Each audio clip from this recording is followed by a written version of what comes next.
Hi hello welcome back to restart. ഇന്നത്തെ ക്ലാസ്സിൽ നമ്മൾ കണ്ടിന്യൂ ചെയ്യാൻ പോകുന്നത് മാഗ്നറ്റിസം ടോപ്പിക്കിലെ പാർട്ട് 2 ആണ് കേട്ടോ. കഴിഞ്ഞ ക്ലാസ്സിൽ നമ്മൾ 25 ക്വസ്റ്റ്യൻസ് ആണ്, ഇമ്പോർട്ടൻറ്റ് ക്വസ്റ്റ്യൻസ് ആണ് നമ്മൾ ഡിസ്കസ് ചെയ്തത്.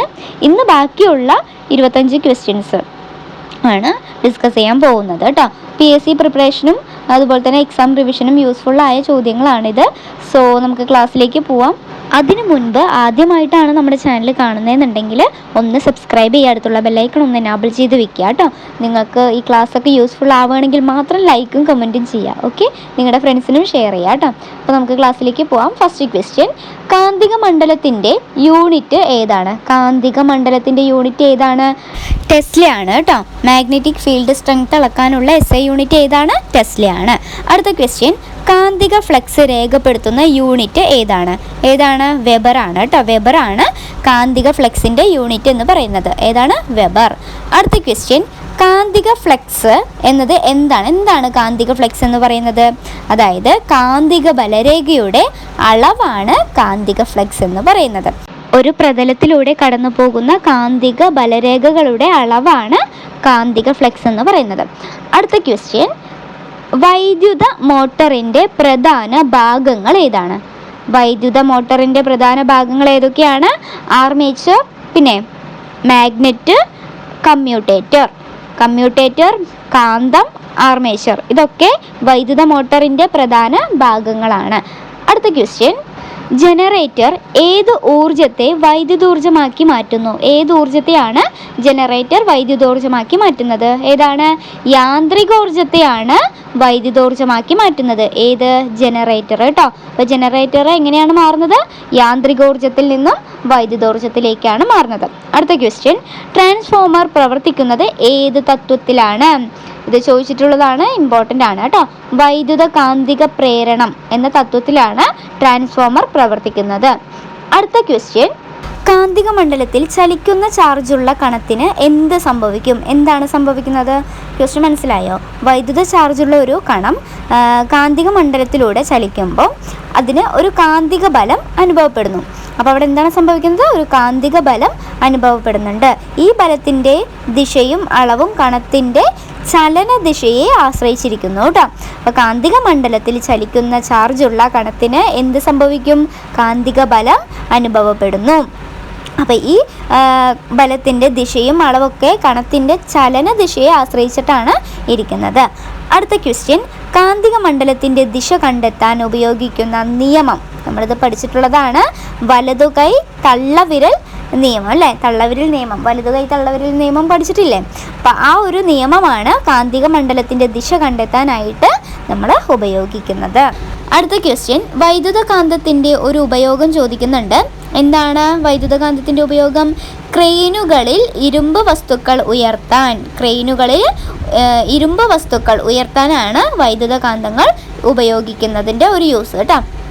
അടുത്ത ക്വസ്റ്റ്യൻ, കാന്തിക വസ്തുക്കളെ വേർതിരിക്കാൻ ഉപയോഗിക്കുന്ന ഉപകരണം ഏതാണ്? കാന്തിക വിഭാജി, അതായത് മാഗ്നറ്റിക് സെപ്പറേറ്റർ ആണ് കാന്തിക വസ്തുക്കളെ വേർതിരിക്കാൻ ഉപയോഗിക്കുന്ന ഉപകരണം കേട്ടോ.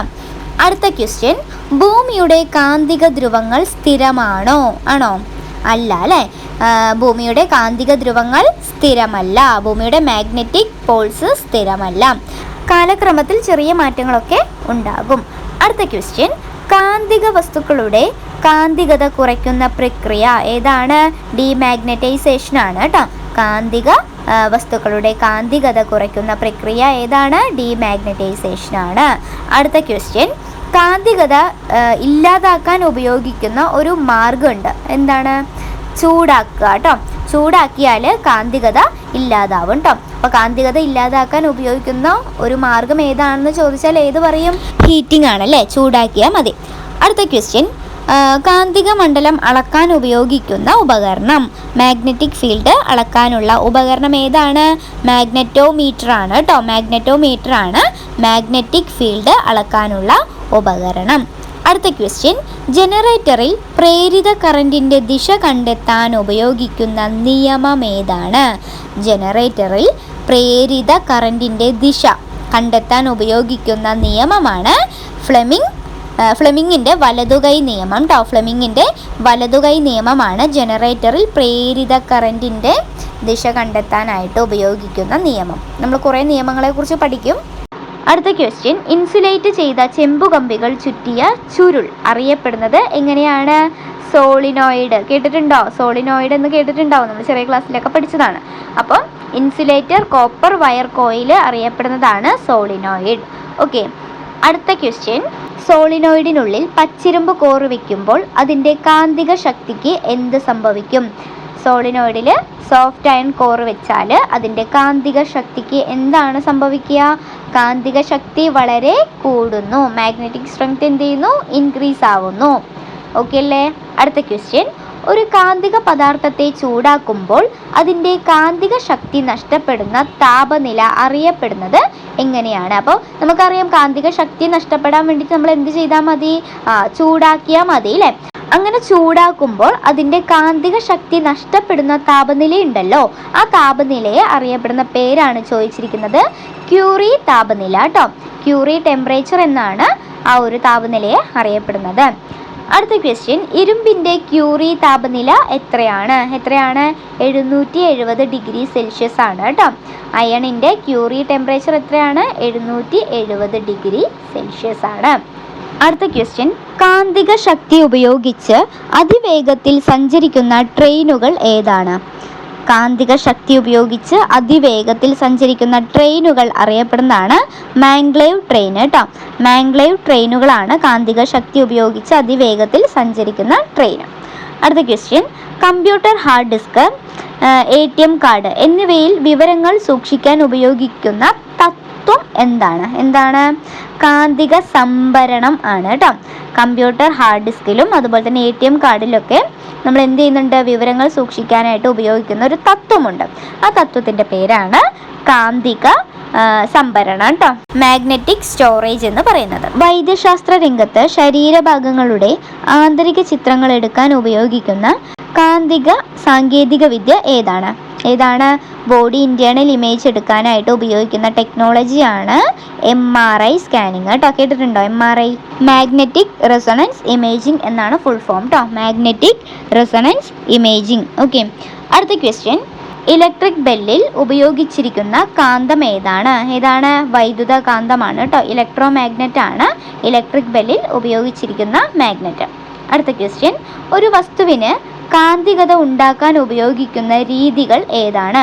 ഒരു വസ്തുവിന് കാന്തികത ഉണ്ടാക്കാൻ ഉപയോഗിക്കുന്ന രീതിയാണ് സിംഗിൾ ടച്ച് രീതി, വൈദ്യുത രീതി കേട്ടോ. Single touch, double touch, electrical method, ഇതൊക്കെയാണ് മാഗ്നറ്റിസം ഉണ്ടാക്കാനുള്ള മെത്തേഡ്സ്. അടുത്ത ക്വസ്റ്റ്യൻ, പ്രകൃതിയിൽ ഏറ്റവും ശക്തമായ കാന്തങ്ങൾ ഏവ? നിയോഡീമിയം കാന്തങ്ങളാണ് പ്രകൃതിയിലെ ഏറ്റവും ശക്തമായ കാന്തങ്ങൾ. അപ്പോൾ നമ്മൾ ഇന്ന് 25 ക്വസ്റ്റ്യൻസ് കംപ്ലീറ്റ് ചെയ്തിട്ടുണ്ട് കേട്ടോ. അങ്ങനെ കാന്തികത, മാഗ്നറ്റിസം എന്ന ടോപ്പിക്കിൽ 50 ക്വസ്റ്റ്യൻസ് ആണ് നമ്മൾ ഡിസ്കസ് ചെയ്തത്. ഇതെല്ലാം വളരെ ഇമ്പോർട്ടൻ്റ് ആണ്, പ്രീവിയസ് ഇയർ ക്വസ്റ്റ്യൻസും കൂടെയാണ് കേട്ടോ. അപ്പോൾ നോട്ട് ചെയ്ത് വെച്ചോളൂ. അപ്പോൾ ഇത്രയേ ഉള്ളൂ. Okay, by.